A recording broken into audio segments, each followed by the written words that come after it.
Bom dia a todos, bom dia a todas, sejam muito bem-vindos e bem-vindas a mais um ICL Mercado Investimentos. Bom dia para você que também está acompanhando a gente da TV UFMA na região ali do Maranhão. Sejam muito bem-vindos e bem-vindas também. Hoje é segunda-feira, dia de saber aí o que o mercado está esperando para a Bolsa nessa semana, então a gente vai falar desse termômetro, vamos ver quais são as expectativas do mercado, mas já adianto que na semana passada o mercado errou, como falei na sexta-feira, isso se concretizou. E a gente tem outros assuntos para falar aí com vocês. Vamos falar do desfecho da reunião do Conselho da Petrobras, que aconteceu na sexta-feira, e parte ainda foi decidido depois do fechamento do mercado, então está repercutindo hoje de manhã. E a gente tem outros assuntos aí para falar também em relação ao Brasil. Mas antes de tudo isso, quero dar bom dia para o André, que está de volta aqui com a gente no estúdio. André, bom dia, como você está? Bom dia, Débora. Bom dia a todos os nossos telespectadores. TV UFMA no Maranhão e São Luís e região, bom dia para vocês também, um bom dia especial. Hoje é uma segunda-feira com pouco assunto, com pouca pauta, né? Uma segunda-feira um tanto quanto morna, mas a gente vai falar aí da questão da renda, que é a melhor registrada desde o começo da série histórica aí pelo IBGE, que começa em 2012 com a criação da PNAD. Vamos falar um pouco disso, por que está acontecendo isso, as consequências de tudo isso. Vamos falar da Petrobras aí, que o mercado conseguiu aí uma parte aí das suas exigências. Vamos explicar então tudo isso que aconteceu. Vamos falar do termômetro da Bolsa também, aí vamos ver o que o mercado está esperando para essa semana, mas já vamos partir para a agenda então, que é bem importante. Então, Débora, o que o nosso telespectador pode esperar aí durante o dia de hoje? Saímos do Dia da Marmota. Primeiro ponto, porque a gente tem agora um movimento, um momento que começa lá nos Estados Unidos, que é o momento de silêncio. Então, os dirigentes do Fed não podem falar e se pronunciar nesse período antes da reunião de política monetária que acontece no próximo dia 1º de maio. Então, a nossa vai ser na semana seguinte. Não teremos super quarta também esse mês, olha só, saímos também 2 vezes do Dia da Marmota. Então, a gente não tem aqui presidentes nem dirigentes do Banco Central dos Estados Unidos, vocês vão ver, falando no dia de hoje. Então isso pode inclusive trazer um alívio para as bolsas, poderia trazer um alívio para os juros futuros, o que não está acontecendo, mas eu vou explicar para vocês na abertura.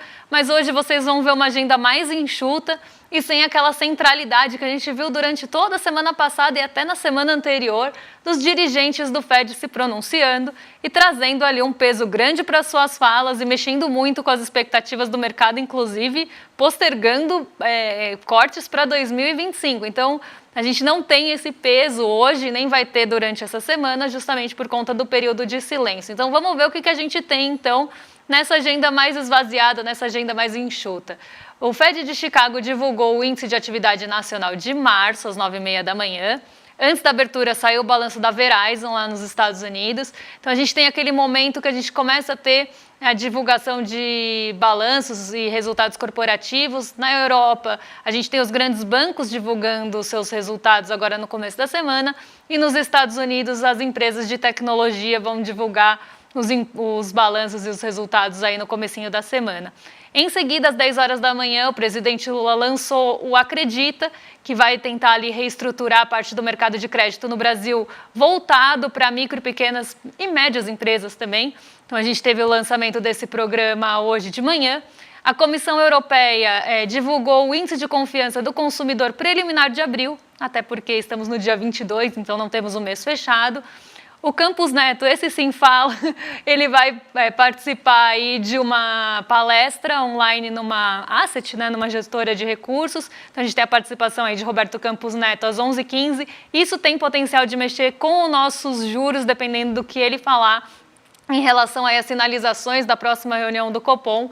Isso tem algum potencial para mexer com o nosso mercado, até porque às 2h30 ele fala de novo em uma palestra organizada pela Esfera Brasil em São Paulo. Então você vê a participação de Roberto Campos Neto hoje em 2 eventos e ele andou falando na semana passada em relação aí a juros e isso mexeu bastante com as expectativas.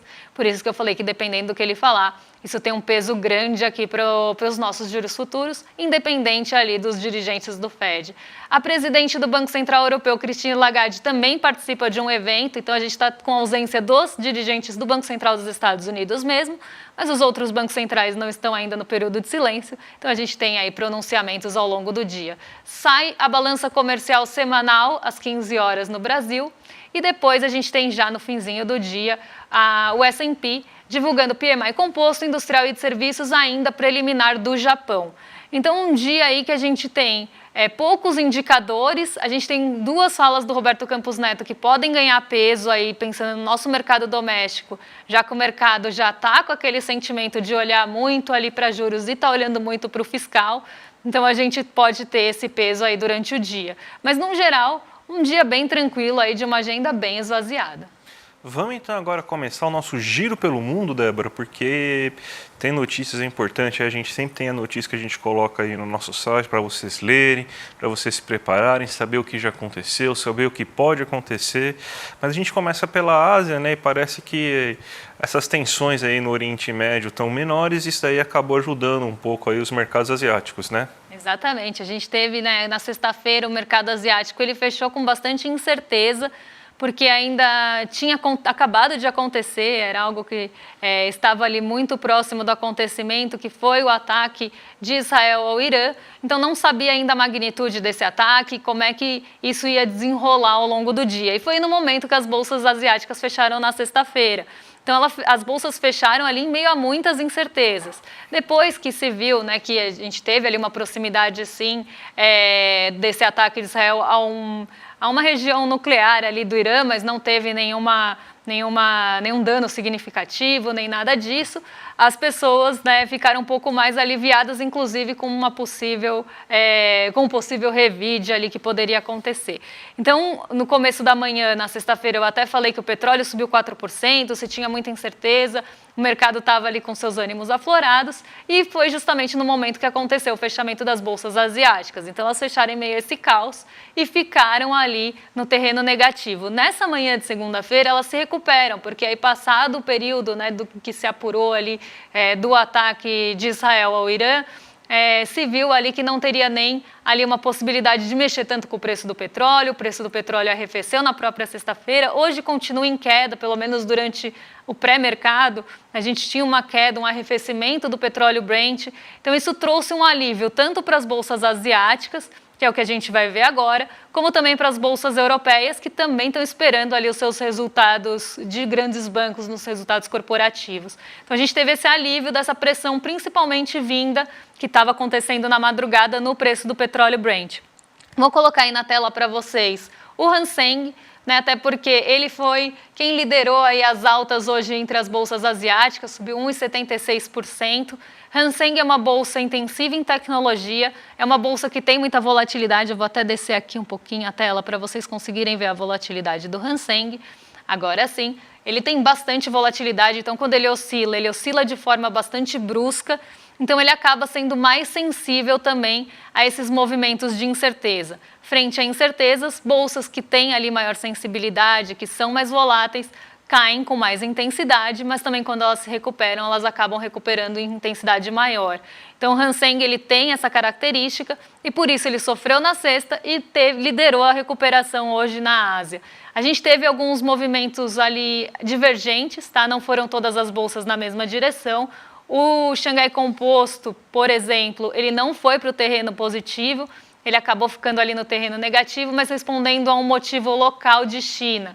A gente vai ver na abertura que ele descolou ali do restante das bolsas asiáticas, justamente porque o Banco Popular da China, o Banco Central da China, resolveu manter algumas taxas de juros inalteradas e o mercado esperava ali uma possível revisão para baixo dessas taxas de juros. Então isso acabou mexendo ali com um pouco do ânimo do Xangai Composto, ele não conseguiu acompanhar a recuperação no restante da Ásia, mas hoje um dia ali de mais alívio, principalmente em relação às tensões do Oriente Médio, e isso proporcionou aí uma possível recuperação, um início, né, de um fôlego de recuperação lá no continente asiático. Vamos agora para o nosso Brasilzão, que a gente tem aí o termômetro da Bolsa, né? E a gente quer saber aí se o mercado teve um bom fim de semana, se ele está otimista. O mercado aí está no 0 a 0, né? Pelo visto aí, não está querendo muito risco, né? Está meio cauteloso demais esse mercado, né? Pois é, o mercado, eu falei nas 2 semanas passadas, né? Eu até quando olhei o termômetro, quando eu vi as expectativas do mercado para alta, eu falei que o mercado estava sendo um pouco arrojado demais ali, esperando alta de 60% na semana do dia 8 e alta de 50%, né? 50% de probabilidade de alta na semana do dia 15. Eram semanas aí importantes.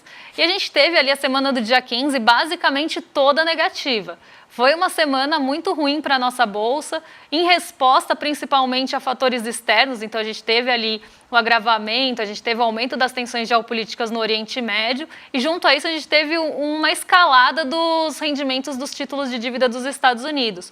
Foi uma semana, assim, que para o apetite pelo risco, aí eu mando um beijo para o César Calejou e para a Robertinha, que adoram essa expressão, o apetite pelo risco estava em falta ali no mercado, né? Então, a gente não tinha ali nenhum sentimento, nenhuma vontade do mercado de buscar risco frente a todas essas incertezas. Tanto que a gente viu ali alguns indicadores que medem, né, justamente esse medo, né, essa cautela do mercado subindo. Então, a gente viu o dólar subir, a gente viu o ouro subir, índice de volatilidade do S&P 500 subir. Então, foi uma semana de muita aversão ao risco, né? Pelo contrário ali do apetite pelo risco, a gente tem a aversão ao risco, que é quando o mercado não quer tomar risco. E quando o mercado não quer tomar risco, ele normalmente sai de mercados emergentes, de bolsas emergentes e de ativos também que têm maior oscilação. Então, esse foi o movimento que a gente viu na semana passada. E os 50% do mercado que esperava alta errou, a estabilidade também não foi cumprida e a gente teve queda, que era a menor parte ali esperada pelo mercado. Era a menor probabilidade, segundo o termômetro da Bolsa, mas foi o que aconteceu. E assim, olhando para a semana que a gente tinha lá no começo da semana, com todos os indicadores que iam sair, os dirigentes do Fed se pronunciando muito, a gente tinha uma tendência mesmo de ter uma semana mais negativa. Para essa semana, o mercado está esperando ou alta ou estabilidade. Ninguém está esperando queda. Talvez aqui um pouco em meio ao silêncio dos dirigentes do Fed, que era algo que estava ali mexendo muito com o mercado na semana passada. Então, como a gente vai ter a ausência desses pronunciamentos, a gente tem esse peso retirado aí, principalmente das treasuries, né, que são os títulos de dívida dos Estados Unidos. Mas, por outro lado, sai PIB dos Estados Unidos e tem o índice de gastos com consumo pessoal também por lá. E essa segunda métrica é a preferida ali do Fed para tomar suas decisões de política monetária, é uma das que eles olham mais de perto. Então, a gente também tem ali uma possibilidade de um revés em alguns dias da semana. Mas a nossa Bolsa caiu muito na semana passada e vem de 3 semanas consecutivas de queda. Inclusive, a gente atingiu ali os 124 mil pontos em alguns momentos da semana passada, chegou a tocar os 123 mil. Então, assim, a gente chegou num patamar mais baixo que começa a ter algumas oportunidades ali de compras, né? Pensando ali na retomada e nos sinais de recuperação. Mas a gente tem alguns fatores que podem limitar isso e eu vou explicar na abertura do mercado para vocês. Mas hoje o termômetro está dividido entre alta e estabilidade para a nossa Bolsa. Ninguém está esperando queda, o mercado continua bem otimista. Vamos agora falar da renda do brasileiro aí, que saiu na sexta-feira, né? Parte da PNAD contínua, né? O IBGE sempre vai lançando alguns estudos especiais aí da PNAD contínua sazonalmente, né? E nessa sexta-feira ele falou aí sobre a questão da renda, né? E o rendimento domiciliar do brasileiro ele foi o melhor desde que começou a medição da PNAD em 2012. E se a gente for comparar só com o ano passado, a gente teve uma alta de 11,5% aí do rendimento médio brasileiro. Ainda está baixo? Tá, a gente está com rendimento só de 1.848 no rendimento domiciliar brasileiro aí per capita. Mas pelo menos a gente está vendo essa alta e alguns fatores explicam isso. Primeiro fator que a gente tem que colocar em consideração é que voltou-se a política de valorização do salário mínimo para termos reais, ou seja, acima da inflação. Você já vai garantir, então, um aumento do poder de compra aí do trabalhador brasileiro. Então, só esse fator já aumenta consideravelmente a renda em termos reais e mostra aí uma capacidade, um fôlego que você tem nisso. Isso aí está gerando uma economia mais aquecida, no Brasil, né? Você coloca a renda na mão do trabalhador que tem uma propensão marginal bem grande a consumir, porque ele tem uma demanda defasada, ele precisa e quer consumir muitos bens, ele vai gastar esse dinheiro. Isso vai aquecer o comércio local, isso vai aquecer a economia como um todo. Isso vai fazer com que aumente a renda do comércio local, do lugar que ele vai comprar. Isso aí também vai fazer com que aumente o emprego. Então a gente vem numa situação aí de emprego baixo, né? Desemprego baixo. Então a gente teve, por exemplo, o Brasil terminando o último ano no melhor patamar aí de desemprego desde 2014.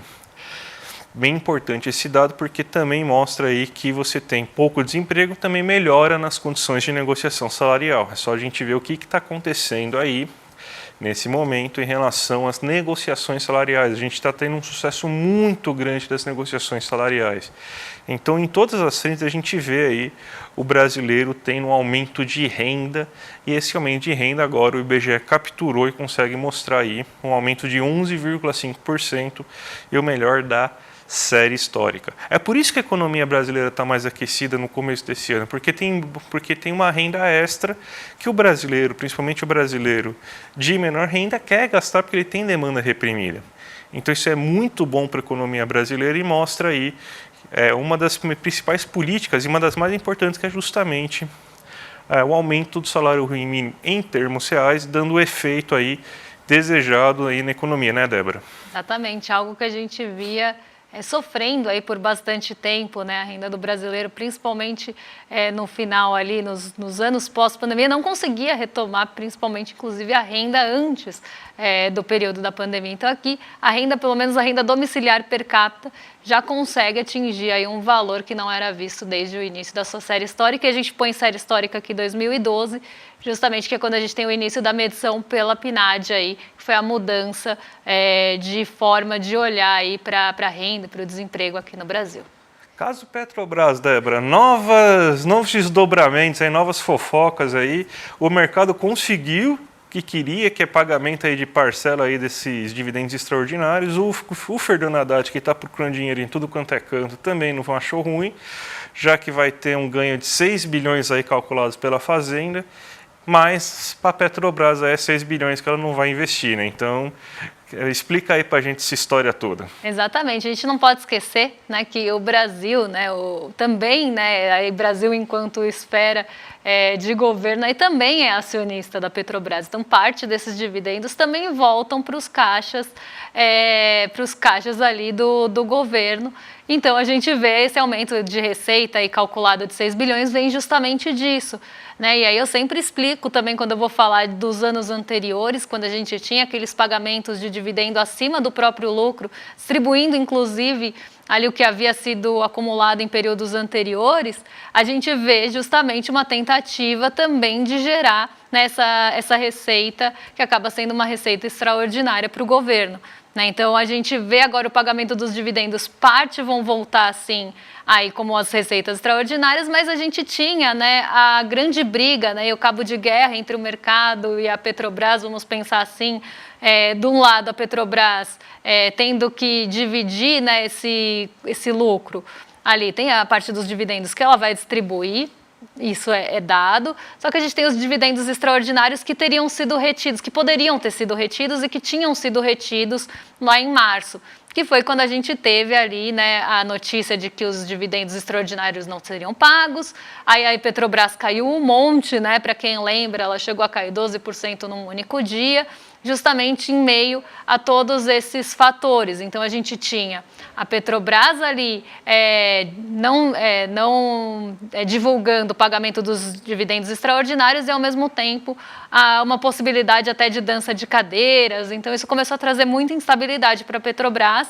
mas, em seguida, né, a gente tem aí todo o desdobramento que eu já expliquei em programas anteriores, então fica o convite para vocês voltarem, mas se ficava Jean Paul Prats, se não ficava Jean Paul Prats, se saía Pietro Mendes, depois o Pietro Mendes foi tirado e foi recolocado na cadeira, então assim, né, por decisões inclusive ali por fora ali da Petrobras, foram decisões até judiciais, tira Pietro Mendes de cadeira e a gente tem todo esse imbróglio da Petrobras arrastando desde março. março. E o mercado estava de olho nos dividendos extraordinários. A vontade do mercado era justamente que a Petrobras pagasse integralmente os dividendos extraordinários. Então, o que o mercado queria era o pagamento de 100% dos dividendos extraordinários. A Petrobras, gente, está difícil aqui, o trava-língua de Petrobras. A Petrobras, por sua vez, ia reter esses dividendos com uma possibilidade ali de investimento principalmente a longo prazo, visando liderar a transição energética do Brasil. Essa foi também uma das declarações que fez com que a Petrobras caísse ali bastante quando foi divulgado. Então a gente tinha todo esse imbróglio. Na sexta-feira, a gente teve a reunião do Conselho para deliberar ali sobre diversas pautas, entre elas os dividendos da Petrobras, se seriam pagos integralmente, se seriam retidos integralmente, ou se iam ser pagos ali 50%, que era algo que já tinha sido ventilado no mercado. E aí a gente viu, né, depois do fechamento do mercado, então isso tem poder aí de mexer com o mercado hoje de manhã, depois do fechamento de mercado, que a Petrobras subiu bastante, inclusive, esperando o desfecho dessa reunião, a gente teve aí o martelo batido que iam ser pagos os 50% dos dividendos extraordinários.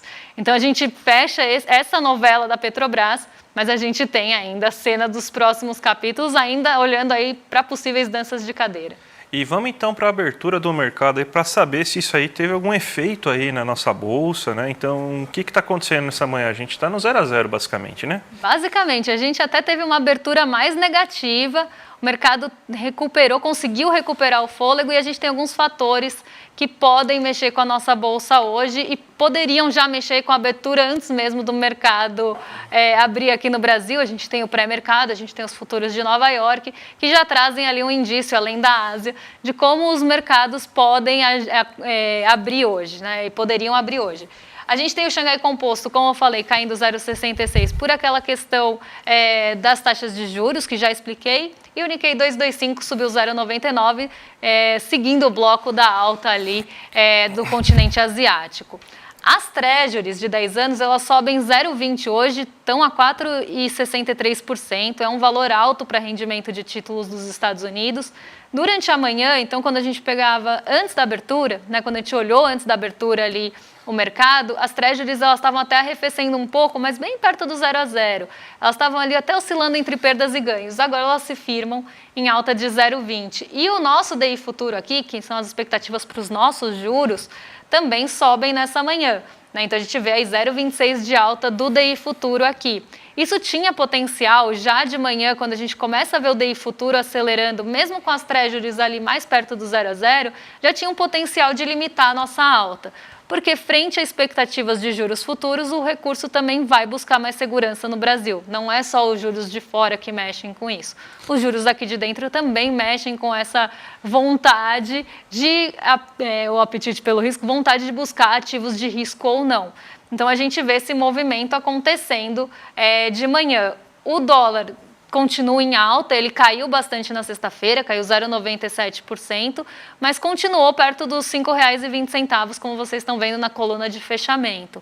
A gente tem essa aceleração do dólar diante de todas as incertezas que a gente está enfrentando, não só no Oriente Médio, mas também em relação a juros nos Estados Unidos, porque durante a semana vários dirigentes do Fed, do Banco Central dos Estados Unidos, falaram e eles deram uma sinalizada ali que pode ser que os juros nem caiam em 2024. Pode ser que, dependendo ali de como estiverem os dados econômicos no segundo semestre, pode ser que a gente tenha um corte bem menor do que esperado em 2024 e o restante em 2025, ou alguns dirigentes até sinalizaram, talvez não tenhamos cortes em 2024. Isso mexeu demais com o humor do mercado, trouxe ali um revés bem grande e a gente viu essa aceleração do dólar respondendo a esses dois fatores. Então a gente tem tensões no Oriente Médio e todos esses apontamentos para possíveis ou não cortes dos juros nos Estados Unidos. Isso puxou muito o dólar para cima e agora ele está ali até mais estável, mas ainda R$ 5,20.